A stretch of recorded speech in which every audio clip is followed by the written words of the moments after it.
नमस्कार. मी पूनम शेटे. आपण कसारे या गावात आलो आहे, संगमेर तालुक्यामध्ये. तर आपण इथं ना गव्हाच्या प्लॉटला चांगल्या प्रकारे रिझल्ट दिला आहे. तर तो कसा दिला, काय दिला, आपण त्या बाबांच्या तोंडूनच ऐकू. नमस्कार बाबा. बाबा, तुमचं नाव? बरं बाबा, तुम्ही आपलं गव्हाला प्रोडक्ट वापरले, काय काय वापरलं?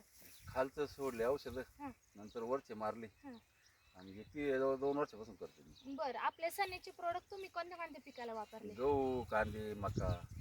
बरं, तुम्हाला काय वाटतं कसं पीक निघलं? म्हणजे चांगले पिकं निघले. बरं, तुमचं उत्पन्न किती निघलं याच्यामध्ये? म्हणजे तुम्हाला काय वाटतं पहिले जी शेती उत्पन्न म्हणजे मॅडम काय झालं, आधी तर इकडून मागचे गहू करायचं मी 15-13 पोते ॲव्हरेज पडेल.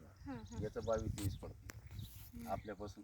म्हणजे तुम्ही आनंदी आपले हा, हे product ओळबे वापरून? पण बघा ना. हो, म्हणजे सनेचे प्रोडक्ट वापरून तुम्ही तुम्ही लोकांना काय संदेश देशान? सनेचे प्रोडक्ट वापरायला पाहिजे आणि कसं वाटतं तुम्हाला? आयुर्वेदिक प्रोडक्ट वापरून परवडतं का? लोकांचं म्हणणं कसं आहे का आयुर्वेदिक प्रोडक्ट वापरून शेती परवडत नाही. तुम्हाला कसं वाटतं? आता तुम्ही जुने शेतकरी, तुम्हाला कसं नाही, ते वाटतं? बरोबर आहे. लोक बरं का मॅडम, लोकांचं बरोबर आहे. मी वापरलं सुरुवातीला ती महाग वाटतं आणि आपण दुसरी जर वापरली की आपण समजा स्वस्त वाटते, आपण काय होतं, आपण एकदा घे, दोनदा घे, तीनदा घे, त्यात जास्त पैसे आहे. ही महाग वाटते, ही जात्या, पण आपले पिकं पाणी सगळं व्यवस्थित येते ना. म्हणजे हे ॲव्हरेज पण चांगलं मिळतं. average चांगलं आहे. म्हणजे लोकांनी वापरायला पाहिजे. पाहिजे, त्याची गरज आहे, काळाची गरज आहे. काळाची गरज आहे. म्हणजे माती आता वाचेल याला याचं. केमिकल कोणतंच नाही ना. जे पूर्ण आपल्या घरातल्या कोणी खाऊ द्या, कोणी खाऊ द्या, केमिकल राहिलं नाही ना. म्हणजे पूर्ण आपल्या सनेचे प्रोडक्ट हा. वापरलेले. चांगलं आहे.